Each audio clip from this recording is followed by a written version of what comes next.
Hello everyone, welcome back to our channel Akash Papri. তোমাদের সবাইকে অনেক স্বাগত এবং ভালোবাসা জানিয়ে শুরু করছি আরও একটা নতুন ভিডিও। বেশ ভালো আছি আমরা সবাই, তোমরা কেমন আছো অবশ্যই কমেন্টে জানিও। চলে আসলাম আবারও একটা নতুন ভিডিও নিয়ে, আর আগের দিনের ভিডিওর থেকে আবারও শুরু হয়ে গেল নতুন ভিডিও, মানে নেক্সট ভিডিও। আর তোমার দাদাভাই ওই দেখো ওখানে বাইক ধুচ্ছে, দেখতে পাচ্ছ। কিছুক্ষণ পরে মাকে নিয়ে যাবে ডাক্তারের কাছে। আর এই যে মা রান্না করেছে বাঁধাকপি ঘন্ট আলু দিয়ে, আর এই হচ্ছে ডিমের ঝোল ধনেপাতা দিয়ে, কাঁচা লঙ্কা দিয়ে, শুকনো লঙ্কা ছাড়াই, আলু আর ডিম দিয়ে করা। সবুজ, হ্যাঁ এটাই ভালো। এখন আমি একটু উঠোনটা ঝাড় দিচ্ছি, অনেক শুকনো পাতা জমে রয়েছে গাছের গোড়া দিয়ে। স্নানে যাওয়ার আগে তাই ভাবলাম যে একটুখানি ঝাড় দিয়ে নিই। আর ঝাঁটাটা বেশ লম্বা ঝাঁটা, তাই নিচু না হয়ে সহজেই ঝাড় দেওয়া যায়। আর এই শুকনো পাতাগুলো জ্বালানি হয়ে যাবে। আর উঠোনের মাঝে মাঝে দেখো ছোট ছোট বিভিন্ন জায়গায় ঘাস জন্মে গেছে, তো এগুলো তোমার দাদাভাই বললো এগুলো তাহলে আমি একটুখানি নিড়ুনি দিয়ে পরিষ্কার করে দিই, তাহলে একদম পরিষ্কার লাগবে। এই যে এখানে তোমার দাদাভাই ঘাস তুলছে, মানে আমি ভালো করে পাতাগুলো খুঁচিয়ে খুঁচিয়ে ঝাড় দিয়ে দিলাম, আরও স্নানে যাওয়ার আগে তাই গামছা পরেই ঘাস তুলছে আর নিড়ুনি দিয়ে খুঁচিয়ে খুঁচিয়ে তুলছে। এখান দিয়ে একটু একটু ঘাস হয়ে গেছিলো, তো সেগুলো তুলে ফেলার জন্য অনেক ক্লিয়ার হয়ে গেছে, তাই না বলো? ঠাকুর মন্দিরের পাশ দিয়ে কটা রয়েছে, ও কটাও তুলে দেবে।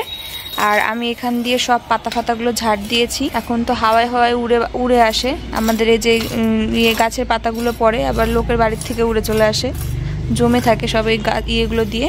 ওই জন্য দেখো সব ঝাড় দিয়ে এখানটা করে জড়ো করেছি। কত পাতা, এগুলো মা সব তুলে রান্নাঘরে রেখে দেবে। ওইদিকেও ঝাড় দিলাম, অনেকদিন পর আবার দিলাম। কয়েকদিন প্রতিদিনই দিতাম, তারপরে আবার দেওয়া হতো না। আর এখন দিলেও বারবার পরে। আর বিশেষ করে কি বলতো, কটা দিন প্রতিদিন সকালবেলা করে হাওয়া ছাড়তো, সকাল দুপুর মানে বিকেলের আগে অবধি সারাক্ষণ হাওয়া থাকতো, ওই ঝাড় দিলেও কিছু হতো না। সেই কারণেই আরও বেশি সেই এটা ছিল না। স্বাভাবিক থাকলে ঝাড় দিলে তাও মোটামুটি পরিষ্কার থাকে। এমনিতেই গাছ থেকে দেখো ঝরছে সবসময় পাতা। এই পাতা যে কবে শেষ হবে, পুরো ফাঁকা হয়ে যাবে, তারপরে আবার নতুন পাতা হবে। সব গাছেই এখন একই অবস্থা। এই দেখো অনুষ্ঠানের সময় আমাদের বাড়ির এই গাছটা কাটা হয়েছিল, নয়নতারা গাছ। তারপরে এই দেখো ছোট্ট পাতা বেরিয়েছে, মানে গাছটা আবার মানে বেঁচে গেছে, মানে সেভাবেই রাখা হয়েছিল। তাই মা আবার গোবর দিয়ে দিল, আর জল আটকানোর জন্য সাইডে মাটি দিয়ে গর্ত করে কভার করে দিল। মা এখানে কাজ করছিল, তার জন্য এই যে পাহারা দেয়, তাই তো? বসেই রয়েছে, এখানে থাকবো যতক্ষণ মা এখানে থাকবে, এখানে থাকবে, বাড়ি চলে যাবে আবার চলে যাবে। খুশি যতক্ষণ থাকবে। টাকা একটু তাকাতে পারবে না এখন। আর এইদিকে আমি দুধ জাল দিচ্ছি ইন্ডাকশানে, মানে এখন কিছু খেতে হবে, তো সেই জন্য ভাবলাম যে সন্ধ্যায় একটু দুধটাই খাই। না, দুধটাই খাই, ইচ্ছা করছে না। আর তোমার দাদাভাইকে এখন দিতে যাব ভাত। ও এখানে থাকুক, এটা লক্ষ্য রাখুক। আমি ভাতটা ওকে বেড়ে দিয়ে এসে তারপরে আমি আবার দেখছি। গুড ইভিনিং, সন্ধ্যাবেলায় চলে এসেছি আবারও। আর এর আগের ভিডিওতে তোমাদেরকে যে বলছিলাম যে প্রবলেমগুলো, তো তোমরা সেখানে প্রচুর কমেন্ট করেছো যে হ্যাঁ দিদি ভাই এটা স্বাভাবিক, তোমাদেরও এরকমটা হয়েছিল। তো সেটা শুনে আমার যথেষ্ট মানে একটু মানে ভালো লাগলো এটার জন্য, যে মানে নিশ্চিন্ত হলাম যে হ্যাঁ এটা স্বাভাবিক, সিরিয়াস কিছু না, এটা নরমাল ব্যাপার এই প্রেগন্যান্সিতে। হ্যাঁ হ্যাঁ। আবার অনেকে বলছো তুমি ইমিডিয়েট ডাক্তারের কাছে যাও, এবং অনেক সাজেস্ট করছো। তো তোমার দাদাভাই আজকে ডক্টর দেখাতে যাচ্ছে, রিপোর্ট দেখাতে, প্লাস আমার প্রবলেমগুলো বলবে। চেম্বারে ফোন করে জেনে নিও। হ্যাঁ, আমি এখনই ফোন করে আরেকবার জেনে নেবো। আমি দুপুরে একবার ফোন করেছিলাম। আর আমার প্রবলেমগুলো বলবে, তো তাতে যদি ডাক্তারবাবু সপ্তাহে 3 দিন বসে, যদি বলে যে হ্যাঁ ওকে আরেকবার নিয়ে আসো, কারণ আমি দিন 10 হলো ডাক্তার দেখিয়েছি, 10-12 দিন হবে, তো তাহলে পরে তো আবারও 1 সপ্তাহের মধ্যে আমি 3 দিন টাইম পেয়ে যাব ডাক্তার দেখানোর, সেই দিন চলে যাব। আর যদি ডাক্তারবাবু মানে রিপোর্টগুলো দেখে কোনো মেডিসিন সাজেস্ট করে, বা যদি বলে যে কোনো মেডিসিন লাগবে না, এখন একটু এরকম হবে, তাহলে আর আমার গিয়ে লাভ নেই, আরও একটু হয়রানি হবে। তো চলো, আর ওকে এখন আমি একটু খেতে দেবো। আর আমি দুধ জাল দিচ্ছি, দুধ খাবো আমি এখন। এই যে আমাদের খাওয়া দাওয়া হয়ে গেছে, মানে আমাদের বলতে তোমাদের দাদাভাইকে খেতে দিয়েছিলাম, তারপরে আমিও খেয়ে নিয়েছিলাম। মানে ভালোই ইচ্ছা করলো একটু ঝালঝালি খাই, তার জন্য আর দুধ খাইনি, মানে খেলাম একটু বাঁধাকপি দিয়ে। আরও এখন বেরোবে, রেডি হয়ে গেছে। আমি এখন যাচ্ছি পাপড়ির জন্য, এই পাপড়ির রিপোর্ট নিয়ে ডাক্তারকে দেখাতে। 7:30টার সময় যেতে বলে, এখন 7:07 বাজে। ওদের আর একটু কাজও আছে, একটা কাজ ছেড়ে আসবো। কে এই দেখো মা হচ্ছে সন্ধ্যা দিচ্ছে, আর বাটার পপকর্নের কথা একটু আগে তোমার এসেছে। হ্যাঁ, আমি বললাম যে বাটার পপকর্ন খাবে নাকি, আর মা নিয়ে চলে এসছে। কেন শুনে গেলা না? না ইচ্ছা হলো নিয়ে আসি। আমি এই যে ধূপ ধরাচ্ছি আর রাস্তার দিকেই যাবো পপকর্ন খাও। কিন্তু বাটার পপকর্ন মিথ্যে কথা, এর মধ্যে কোনো বাটার কিচ্ছু নেই। ধোকা না, একটুখানি দেয় মনে হয়, না কি করে কি জানি, ফোলার জন্য একটু অয়েল ফয়েল দেয় কিছু একটা। ওই বলো তো কি, ওই ভুট্টাটাকে মানে তেলে না বাটারে একটু ভাজে, তারপরে মানে ওরকম ফুলে ওঠে, তো সেইটা বাটারের দাম আছে আমার মনে হয়, কোনো তেল ঠেলি দেয় হয়তো, আবার দিতেও পারে। ঠিক আছে, টাটা। এই যে চলে এসছে তোমাদের দাদাভাই ইয়ের থেকে, ওই রিপোর্ট দেখিয়ে। মাটা খেয়েছে আবার চলে এসে খেতে। এটা মুসুর ডালের নাকি? অন্য কিসের? না আমি মুখে দিয়ে বুঝেছি মসুর ডাল। নাও এখানে একটু ভরাও। প্রথম ওইটা দিয়ে নাও, ভালো লাগতে পারে। অর্ধেক কমতো। হ্যাঁ,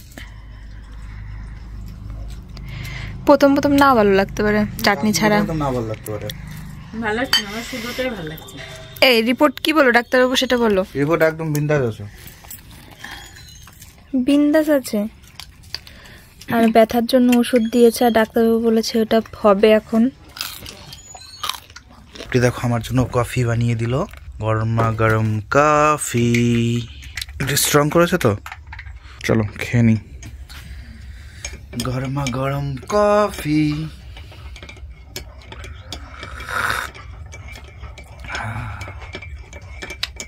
ঠিক আছে। আর এখন তো চলে এসেছি রান্নাঘরে, আর এখানে রান্না হচ্ছে চিকেন কষা, মানে চিকেনটা কষানো হচ্ছে। তো মা সবকিছু একদম গুছিয়ে গাছিয়ে রেডি করে দিয়েছে, আমি জাস্ট বসে পড়লাম রান্নাটা করতে। আর আমার অনেক দিদিভাই বোনেরা কমেন্ট করে, দিদিভাই প্লিজ তুমি একটা রান্নার চ্যানেল খোলো, তোমার রান্না, তোমার শাশুড়ি মায়ের রান্না আমাদের খুব ভালো লাগে, দেখতে চাই সেরকম একটা রান্নার চ্যানেল খুলে সেখানে ভিডিও পোস্ট করবে রান্নার। খুব ভালো লাগলো শুনে, কিন্তু বলো তো কি, মানে পসিবল হয়ে উঠবে না, তাহলে কতটা প্রেশার, কতটা চাপ আরও হয়ে যাবে, তাই না?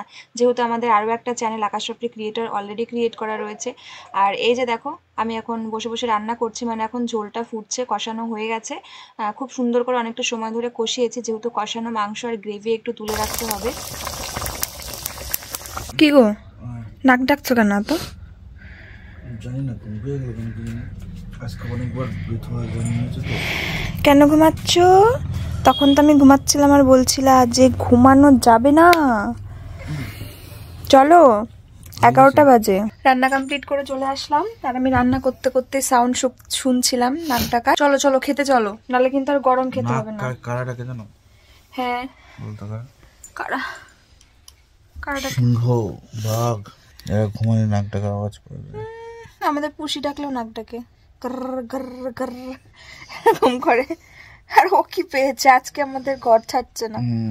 হ্যালো, এখন যাচ্ছি খেতে, তোমার দাদা ভাই আসছে, মা ভাত বাড়ছে, তোমাদের তরকারিটা দেখানো হয়নি, আর আজকে একটু বেলা হয়ে, মানে একটু রাত বেশি হয়ে গেছে।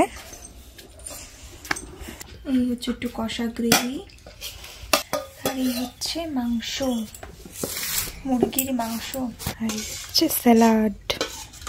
চলে আসলাম আবার, আর এখন তোমাদের সঙ্গে আমি একটা জিনিস শেয়ার করব, সেটা হচ্ছে তোমরা অনেকেই কমেন্ট করছিলে দিদিভাই তুমি প্রি বেবি ফটোশ্যুট করবে না, তো তোমাদেরকে আমি ভিডিওতে বলছিলাম যে হ্যাঁ সেটার তো ইচ্ছা রয়েছেই, তো তার জন্য কিছু কস্টিউমেরও প্রয়োজন, যেটার জন্য মানে পারফেক্ট লাগে দেখতে প্রি বেবি ফটোশ্যুটে, তো সেই রকমই আমি কিছু শপিং করতাম, আর তোমাদের সঙ্গে মানে করতাম বলতে আমার কাছে অলরেডি রয়েছে, সেটা শপিং করা রয়েছে, তোমাদের সাথে আমি সেটাই শেয়ার করব, কেমন হয়েছে সেটা তোমরা অবশ্যই জানাবে। আর আমি কালকে শ্যুটটা করতাম, কিন্তু একটা জিনিস মিসিং রয়েছে, যেটা আমি ভুলে গেছিলাম, তোমাদের দাদাভাইকে আনতে বলেছিলাম, আজকেই বলেছিলাম, কিন্তু আমিও আবার ভুলে গেছিলাম, আর তার জন্য ও ভুলে গেছে, তা না হলে কালকেই সম্ভবত হতো, তো হতেও পারে। চলো তোমাদেরকে ড্রেসটা আগে দেখাই, ঠিক আছে? তো এই হচ্ছে সেই ড্রেসটা, এটা তোমাদেরকে আমি খুলে দেখাবো। এইটা পুরো ড্রেসটা তোমরা এর আগে দেখোনি, কিন্তু এর আগেও আমি শ্যুটের জন্যই এটাকে কাজে লাগাতে চেয়েছিলাম, কিন্তু সেটা হয়নি। প্রি বেবি ফটোশ্যুটের জন্য এটা আমার কাজে লেগে যাবে, আর এটা একদম নতুন, আমি ইউজ করিনি। চলো তোমাদেরকে দেখাই। তো এই দেখো জামাটা কিন্তু পুরো লং একটা, মানে পুরো লং গাউন টাইপের, আর এরকম ফটোশ্যুটে এরকম গাউন টাইপেরই ভালো লাগে। তো এই দেখো, তো দেখো নিচটা পুরো ঘের একটা গাউন, আর খুব সুন্দর এটার স্লিপটা, এরকম স্লিপ, আর তার সঙ্গে এরকম রয়েছে হাতে। তো এটা কালারটা কিন্তু মারাত্মক কালার। আর এটা পুরো সুন্দর একটা ইয়েলো কালার রয়েছে এই গাউনটা। তো কেমন লাগছে দেখতে কমেন্টে জানাবে। আর আমরা যদি এটা ফটোশুট করি তাহলে তো তোমরা ভালো করে এটা লুকটা দেখতে পারবে। আর এটা পুরো মানে আমার সাইজের, একদম পারফেক্ট সাইজের। এটা কি সাইজ ছিল, এক্সেল ছিল না কি ছিল মনে নেই। আর এটা আমি অনলাইন শপিং করেছিলাম, তো তোমরা তো দেখতেই পাবে। তো যাই হোক, অবশ্যই কিন্তু কমেন্টে জানাবে যে ফটোশুটের জন্য ড্রেসটা পারফেক্ট হয়েছে কিনা। আর আমি তো এখন তোমাদের পরে দেখাবো না, কারণ পরে মানে একেবারে রেডি হয়ে তবেই সেই লুকটা তোমরা দেখতে পারবে কেমন লাগছে। ভালো লাগছে? হ্যাঁ, হেভি লাগছে। তো আর এই ড্রেসগুলো পুরো মানে সিম্পলের উপরে, কোনো রকম কোনো ডিজাইন নেই, জাস্ট এটার লুকটাই, কালারটাই এটাকে সুন্দর করে। কোনো রকম হিজিবিজি ডিজাইন নেই, একদম প্লেনের উপরে। সেই জন্য এটা বেশি ভালো লাগে এই ধরনের ড্রেসগুলো, তাই না বলো? তো এটা পরে যখন আমি রেডি হব তখন তোমাদের সঙ্গে শেয়ার করব, মানে তখন তোমরা দেখতে পারবে। আর অনেকটা ঘের কিন্তু এটার, অনেকটা ঘের। আর এটা পুরো পা অবধি আমার, পুরো ফুল গাউন টাইপের। তো চলো, জামা কাপড়টা গুছিয়ে রেখে চলে আসলাম আবার একটুখানি দুধ নিয়ে, মানে দুধটা গরম করে নিলাম শোবার আগে খাবো জন্য। এই যে দুধটা গরম করার পরে কিছুক্ষণ রেখে দিলে ওপরে একটা সর পরে, একটা লেয়ার পরে, যেটা খেতে খুব টেস্টি লাগে। হালকা গরম করেছিলাম যাতে খেতে পারি। তো আমি তোমাদের সঙ্গে এখন কিছু কমেন্টস নিয়ে চলে এসেছি, মানে তোমাদেরই করা কমেন্ট, যেগুলো আমি একটু পড়ে শোনাবো। এমনটা না যে সেই কমেন্টগুলো শুধুই আমাকে করা প্রশ্ন যেটার উত্তর দেব, সেটা না। কিন্তু তোমাদের এত ভালো ভালো কমেন্ট আমাকে করছো, তোমরা সবাই এত সুন্দর করে গাইড করছো, আমার প্রবলেমটা তোমরাও ফেস করেছো সেগুলো জানাচ্ছ, প্লাস আমাকে সবাই খুব সাজেশন দিচ্ছ, এটা করো ওটা করো। আমার ভীষণই ভালো লাগছে এই সময় যে তোমরা আমার কাছে না থেকেও, মানে ওপারে থেকেও আমাকে এতটা সাহায্য করছো। এটা তো সাহায্যই বটে, তাই না? পাশে থাকাই বটে।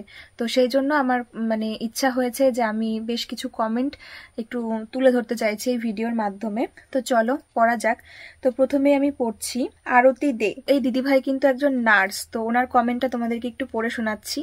আর দিদিভাই যদি ভিডিওর মাধ্যমে তোমার এই কমেন্টটা দেখে থাকো তাহলে অবশ্যই আর একবার কমেন্ট করো। আমার খুব ভালো লেগেছে যে এত সুন্দরভাবে আমাকে বলার জন্য। এই সময় বেবি নড়াচড়া খুব ভালো করে খেয়াল রাখবে, আর কিছু অসুবিধা হলেই তোমার ডাক্তারের সঙ্গে যোগাযোগ অবশ্যই করবে। ইউরিন ঠিক হচ্ছে কিনা খেয়াল রাখবে, পা ঝুলিয়ে বসবে না, কুচকির ব্যথাটা যদি বেড়ে যায় ডাক্তারকে জানাবে।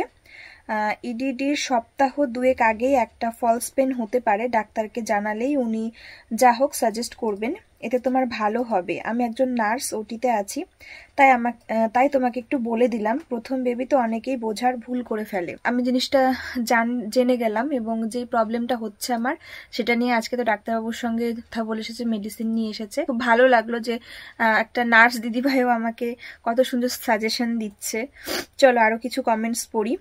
আর একটা দিদিভাই বা বোন বলেছে, নাম হচ্ছে রিম্পা মণ্ডল। দিদিভাই একটা রিকোয়েস্ট ছিল, তোমাদের রান্নার একটা চ্যানেল খোলো, তোমাদের রান্না আমার খুব ভালো লাগে। তো হ্যাঁ, এই কমেন্টটা আমি এর আগে অনেকবার পেয়েছি, কিন্তু বলতো কি এই মুহূর্তে তো সম্ভব হয়ে উঠবে না যে আরো একটা রান্নার চ্যানেল খুলে সেখানে রান্নার ভিডিও আপলোড দেওয়া। আমি চেষ্টা করি মানে ব্লগের মাধ্যমেই তোমাদের কিছু কিছু রান্না শুট করে দেখানোর। এখন তো আমি রান্না বান্নায় তেমন বসি না, আগে প্রতিদিনই রান্না টুকটাক যা হতো কিছু কিছু অংশ শেয়ার করতাম, আর এখন ম্যাক্সিমাম টাইম মাকেই বসতে হয়, তো তখনও সম্ভব হয় না সবসময় আর কি ভিডিও শুট করে সেগুলো ব্লগে শেয়ার করা। আর আলাদা করে রান্নার চ্যানেল খুললে তো সেটা বেশ একটা পরিশ্রমেরই ব্যাপার, যেহেতু অলরেডি আমরা আর একটা সেকেন্ড চ্যানেল ওপেন করেছি, সেটা হচ্ছে আকাশ পাপড়ি ক্রিয়েটর। অনেকেই জানো, অনেকে হয়তো জানো না, তো যারা জানো না তারা দেখে নাও অবশ্যই গিয়ে। আর কমিউনিটিতে সেই নতুন চ্যানেলটার লিঙ্কও দেওয়া রয়েছে, মানে নতুন চ্যানেলের ভিডিওরও লিঙ্ক দেওয়া রয়েছে। চ্যানেলটার নাম হচ্ছে আকাশ পাপড়ি ক্রিয়েটর, যেখানে তোমাদের দাদা ভাই পার্সোনালি আলাদা করে আর একটা ব্লগ ক্রিয়েট করে এবং সেখানে আর একটা করে নতুন ব্লগ দেওয়া হয়, সেটাও একটা ব্লগ ভিডিও।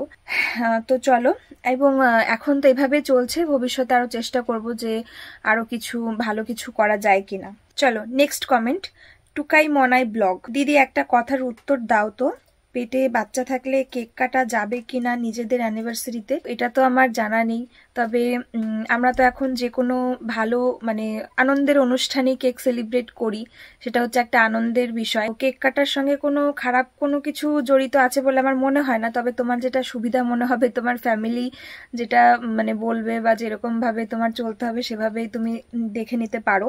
তবে আমাদের মধ্যে এরকম কোনো ব্যাপার নেই, আর এরকম কিছু হয়ওনি। তারপরে আছে তাপস পান। দিদি ভাই, আমিও 8 মাসের প্রেগনেন্ট, পুরো প্রেগনেন্সিটা ভালোই কেটেছে, কিন্তু এখন রাতে ঘুম হয় না, শরীর খুব দুর্বল লাগছে, ভালো লাগছে না। সেম, আমারও এখন 8 মাস প্রায় কমপ্লিট হতে চললো, 9 মাসে পড়বে। এতটা মাস আমার জার্নিটা বেশ ভালোই ছিল, সুন্দর ছিল, স্বাভাবিক ছিল প্রেগনেন্সি জার্নিটা। তো এখন আবার একটু সমস্যা হচ্ছে, সেটা হচ্ছে রাতের ঘুমের। অনেকটা ডিপ রাত হয়ে যাচ্ছে তবু ঘুম আসছে না। এদিকে সকালবেলাটা অনেক লেট করে ওঠা হচ্ছে, কিন্তু রাতের ঘুমটা আমার হচ্ছে না, মানে ঘুমটা অনেকটা কমে গেছে আর দুর্বল লাগছে, ভালো লাগছে না, সবসময় শুয়ে টুয়ে থাকতে ইচ্ছা করে ম্যাক্সিমাম টাইম। সেম আমার ক্ষেত্রেও সেটাই হচ্ছে। নেক্সট কমেন্ট, শান্তা স্টেনি ওয়ার্ল্ড, ঠিক পড়লাম কিনা বুঝতে পারছি না। সেই দিদি ভাই বা বোন লিখেছে, কোমরে ব্যথা প্রেগনেন্সিতে স্বাভাবিক, ডাক্তার আমাকে বলেছে গরম শ্যাক দিতে, মালিশ করতে। সেম আমাকেও বলেছে যে মলমও দিয়েছিল, ওটা লাগিয়ে গরম শ্যাক দিতে বলেছিল। আর পায়ের ব্যথা শরীরের নিচের অংশের ওজন বেড়ে যাওয়ার জন্য হয়ে থাকে, হালকা পায়ের ব্যায়াম করা যেতে পারে আর রেস্ট করতে বলেছে। পা ফুলে গেলে যতটুকু সম্ভব রেস্ট করা উচিত, শরীরে জল আসার কারণে এমনটা হতে পারে, তাই বেশি বেশি জল পান করা উচিত। এতে শরীরের এক্সট্রা জল শরীর থেকে প্রসবের মাধ্যমে বের হয়ে যাবে, শরীরের ফোলা ভাব কমে যাবে। তবে হঠাৎ মুখ ফোলা যাওয়া বিপজ্জনক, নিজের খেয়াল রেখো। একদম। আর আমি এই কমেন্টগুলো, দিদিভাই বোনদের কমেন্টগুলো ভিডিওর মাধ্যমেও তুলে ধরছি, কারণ আরও অনেক বোন এবং দিদিভাইরা প্রেগনেন্ট রয়েছে যাদের এই প্রবলেমগুলো হতে পারে। তো সবাই কমেন্টগুলো তো নোটিস নাও করতে পারো, তো আমার কথার মাধ্যমে তোমরাও এই ভালো ভালো মানে সাজেশনগুলো পেয়ে যাবে। তো সেই জন্য আমি এই কমেন্টগুলো আমি ভিডিওর মাধ্যমে বলছি। আর তার সঙ্গে আমার তো খুব ভালো লেগেছেই, সবাই আমাকে, আর শুধু এই কমেন্টগুলো না, সবার তো কথা বলতে পারছি না, প্রচুর প্রচুর কমেন্ট এসছে যেগুলো আর কি তোমরা করেছো, আমাকে জানিয়েছো, বলেছো। চলো আর একটা কমেন্ট পড়ছি। ব্লগস উইথ স্টার, আপু একটা কথা বলতে চাই তোমাকে, আমি বাংলাদেশ থেকে বলছি, আমি একজন মুসলিম, জানো আমি প্রতিদিন তোমার ভিডিও দেখি, কোনোদিনও একটা ভিডিও বাদ দেই না। হঠাৎ একটা ইচ্ছা হয়েছে তোমার ভিডিওতে আমার নামটা শুনবার, প্লিজ যদি টাইম পাও, আমার কথা মনে পড়ে তাহলে একবার বলে দিও আপু, আমি খুব খুশি হব, মন থেকে তোমার জন্য দোয়া করব। ব্লগস উইথ স্টার, আমি তো এখানে এটাই পেয়েছি, আর কোনো নাম আছে কিনা বুঝতে পারছি না। তো আমি তোমার কমেন্টটা পড়েছি, আর তুমি মাঝে মাঝেই কমেন্ট করো, সেটা আমার প্রোফাইলটা দেখে মনে হচ্ছে খুব চেনা চেনা লাগছে। এই কমেন্টগুলো আমি তোমাদের সঙ্গেও একটু শেয়ার করলাম ভিডিওর মাধ্যমে।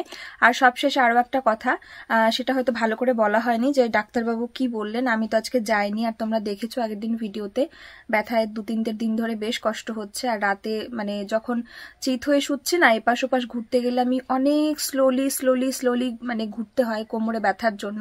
মাঝে মাঝে তোমাদের দাদাভাইকে বলি আমাকে একটু ঠেলা দাও আস্তে আস্তে, যাতে আমার হাতে বা কোমরে প্রেশার না দিয়েই আমি সহজে একটু একাত হতে পারি। তো মাঝে মাঝে আমাকে আস্তে আস্তে একটু ঠেলা দেয় যখন আমি ঘুরি এদিক ওদিকে। আর এখন তো পায়ে জয়েন্টটায় আর কি, দুটো পায়েরই জয়েন্টে ব্যথাটা হচ্ছে, আর এটা মানে পা ফাঁকা করলে, পা নড়াচড়া করলেই হচ্ছে, আজকেও হচ্ছে, কালকে অনেক বেশি হয়েছিল। এটা স্বাভাবিক না, কোনো প্রবলেম হতে পারে, তো সেটার জন্য তো ডাক্তারবাবুকে তাড়াতাড়ি জানানো উচিত, পরামর্শ নেওয়া উচিত। তো তোমাদের দাদাভাই রিপোর্ট যেগুলো দেখিয়েছে, ইউএসজি রিপোর্ট, বেবির ওয়েট বা আদার্স কিছু যা আছে সবকিছু নর্মাল আছে। আর আমার ব্লাডের যে সমস্ত রিপোর্ট, মানে ব্লাডে হিমোগ্লোবিন এবং সুগার, আমার যে ব্লাডের যে রিপোর্টগুলো সেগুলো সবকিছু নর্মাল আছে, ডাক্তারবাবু সেটাই বলে দিয়েছে। আর আমার প্রবলেমগুলোর কথা শুনে বলেছে এটা প্রেগনেন্সিতে নর্মাল, এটা নিয়ে ভয় পাওয়ার বা ঘাবড়ানোর কোনো ব্যাপার না, এটা একদমই একটা নর্মাল ব্যাপার। তো এগুলো একটু হবে, একটা মেডিসিনও দিয়ে দিয়েছে হয়তো ব্যথার জন্য, তো সেটা আজকে রাত থেকে রানিং করছি। আর এক্সট্রা আমার কোনো ওষুধ নেই, যে শুধুমাত্র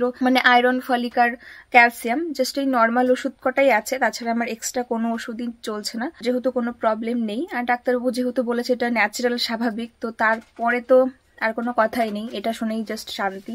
ভিডিওটা আমি আজকে এখানেই এন্ড করছি, তোমাদের সঙ্গে দেখা হচ্ছে আগামী দিন নতুন ভিডিওর সঙ্গে। চলো আজকের মতন টাটা, গুড নাইট।